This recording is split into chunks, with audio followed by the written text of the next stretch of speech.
Hello, everyone. Welcome back to Kevin Reviews. I just finished watching X-Men.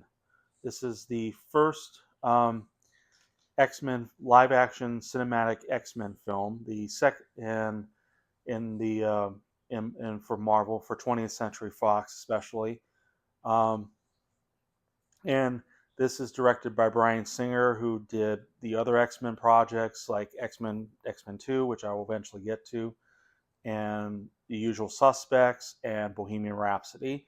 He also wrote this alongside Tom DeSanto and David Hayter, and we have a pretty big cast. I will name off at least five. We got there's Tally. Yeah, you're cute. You are so cute. I know. Hey, I'm sorry. She really wants attention. Plus, I'm gonna include this because this is what she wants. I just hope she doesn't climb on me. All right, all right, all right, all right, all right. I got it. Come on, come on, come on. Down, down, down. There you go. So anyway, we have the cast. We have Hugh Jackman, Patrick Stewart, Ian McKellen, Anna Paquin, Halle Berry, and there's more characters, including Famke Janssen, James Martin, Rebecca Romaine, and even Ray Park in this. So we have a pretty good cast. In terms of my knowledge on X Men, a lot of it is from the '97 TV show, which I remember watching, but I didn't really stick with majority of it because a lot of times, if I remember correctly, and I could be wrong, the show did was leaning more towards a continuating TV show, which admittingly I'm not the biggest fan of because I don't know. I really like to have episodes having a beginning, middle, and end, and just continuation don't really appeal to me. And I mentioned this, I think, in my channel update video regarding that. So I remember there was a lot of good things like Wolverine was really cool. Um, Xavier, Magneto, Jean Grey, Storm, and Rogue. There were a lot of great characters in it. Nightcrawler, especially. Well, he's not in this movie, but in the next one.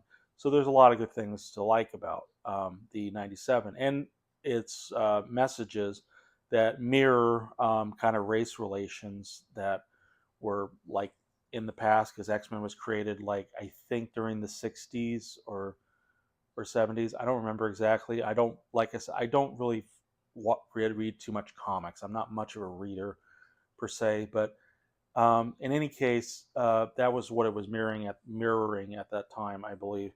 In a lot of ways, also mirrors like activists such as Martin Luther King Jr., who is like Charles Xavier, and Magneto, who is like Malcolm X. But ideologies, similar ideologies, and wanting, you know, more for African Black people, African Americans, but they have different ways about going about their thing. And I'm not saying they're exactly like the characters in the comics, but that's just the idea. I hope so, and I hope I don't offend anybody. That's not my intent. That's how I see it. And I remember it was talked about even on Channel Awesome. Doug Walker, who talked about it. So that's also why I'm bringing that up. So it's been it's I've owned this movie for quite some time. I remember loving it when I saw it the first time in theaters. It was my first Marvel movie that I saw in theaters. So um, going back to this, I was pretty excited to revisit an old classic of mine, and here's my review on it. So the story for X Men is we have Charles Xavier's group of X Men versus Magneto's Brotherhood of Evil. There's a mutant registration act that's about to be enacted that causes Magneto to uh, start to plan something, and Charles Xavier is trying to figure out what it is. It's not necessarily about Charles Xavier and X Men precisely, but it's more about It more focuses on Hugh Jackman's Wolverine and Anna Paquin as Rogue. Theirs is their this is more or less their story, because we see how they're how they're introduced in the film, um, and they eventually come across the X-Men, Charles Xavier's X-Men and his mutant school. So now the idea is to figure out why they were actually attacked by Magneto's mutant Brotherhood of Mutants, and now they're trying to figure out what is Magneto's end goal, basically.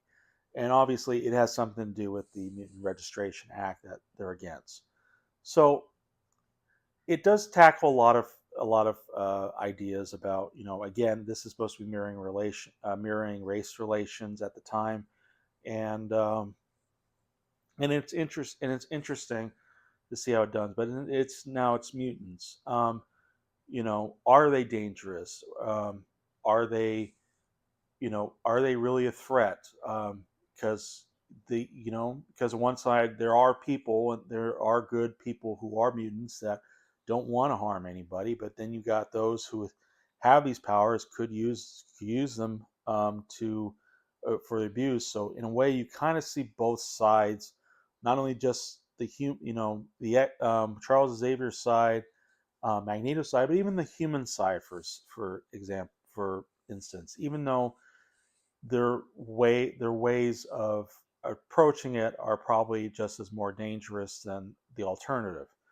So it's really good. I like that there's not a ton of philosophical, ideas, though it does address certain things like even genetics, you know, in genetics and things. This is something Magneto brought up later, which I won't go into. But if you know what I'm talking about, I certainly hope so, and I hope I explained this right.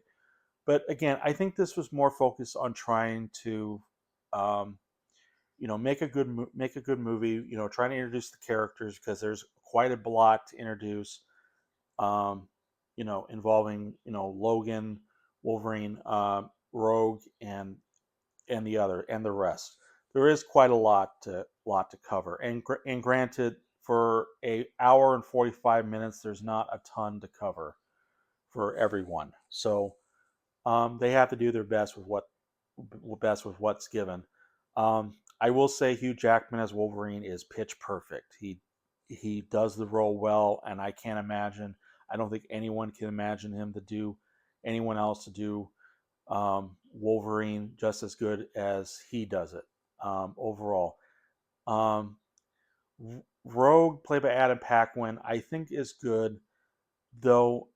Granted, she's a lot different than the comics, I believe, because she has more powers, like be able to fly and whatnot. And frank frankly, she at times Anna Paquin kind of tries to do a Southern accent, other times not, so it's kind of awkward at times. Um, I like Charles Xavier and Ian McKellen are both great. They're always great with when they're paired up on screen. Um, Especially, and you got even Magneto's backstory. We even get a bit of his backstory, as short as it is. It's understandable, and it's related to a significant time, especially World War II. Um, so there's quite a lot to like about the characters. As for Halle Berry as Storm, I I see the look. I see what they're going for. I don't think she quite commands a lot of authority, and even some of the lines that they give her are not well, or not acted well, or just kind of not great, or kind of stupid. But I don't know. I think she does it fine. I just think she needs to have a bit more command or presence, because this is supposed to be, in the comics, especially. I think she's supposed to be like the second in command if Cyclops is not able to do anything. So she's supposed to be second in command, and frankly, she doesn't exhibit those type of qualities. Jean Grey is really good. Granted, they don't explore her much, but I think I do love Famke Janssen. I probably butchered that name already. I like her performance well enough. You got Ray Park, who's as Toad. Granted, not a lot to do, but still fun. He played Darth Maul in Star Wars Episode One, and and then Mystique was really cool. Granted, the design is very different, but I think I think it seems more like they were trying to get people in the seats. So in terms of like costume, I enjoy the costume. I mean, I admit it's not like the original comics, but I think they were trying to step away from trying to make the similar mistake to say Batman and Robin, where it was more campy because campy or too colorful looking, and trying to make it more gritty and and whatnot. So I think I think he was kind of smart because I don't think Wolverine in yellow spandex, even though it was a funny line in that movie, wouldn't exactly work for something like this in this tone of a film. Um, let's see. Choreography, I think, was fine. A lot of it was more for Wolverine than for the others. Um, uh, even sadly, it's like Storm and Cyclops and even Jean Grey kind of get taken out pretty quickly. Um, you know, at times. So I don't know. It doesn't seem to, it doesn't seem they're that powerful at at the most. And even when you see Wolverine doing action, it's a little bit. I think it does feel a lot slower than nowadays when choreography was much faster, but you can see things going on. But still, I think it's still fun. It's still fun for what it is, even if some of the effects or moments don't exactly work or don't hold up well enough. The writing I think is good enough. Like I said, there are some cringy lines in the film. Um, let's see. Um, but yeah, I still enjoy this. I think this is more nostalgic because this is the first one.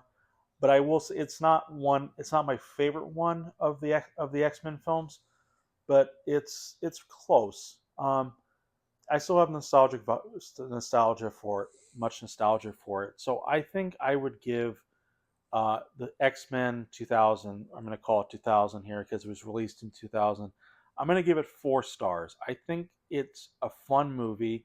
If you're not familiar with the X Men comics in general, it's I'm not sure how well it's going to do well in terms of introducing the characters that because you may want to know more about the characters. But I think in general, this is just trying to get X Men off the ground and maybe for potential sequels, which it hints at. It does hint at very highly. So, um, but I think it's a lot of fun. I say give it if you really love the comics, if you love X Men but have not seen this, then I highly suggest you watch it. It may not be like nowadays, but the superhero movies nowadays. But I think it's still worth a watch overall. So, um, but yeah, I give it 4 stars. So, what are your thoughts on the first X Men film? Leave it in the comments below, and feel free to like or dislike my review. Um, and feel free to subscribe to my channel. Um, I I'm sure I could talk more about it, but I think I think it's good. I think maybe down the line, maybe I will do scripts for this because I'm want to make sure I get everything down, you know, fully. I don't know. It's kind of weird. It's strange, but I think I might do that. Not maybe next coming weeks, but just like in the future coming up. So anyway, I'll see you guys in the next review. Bye.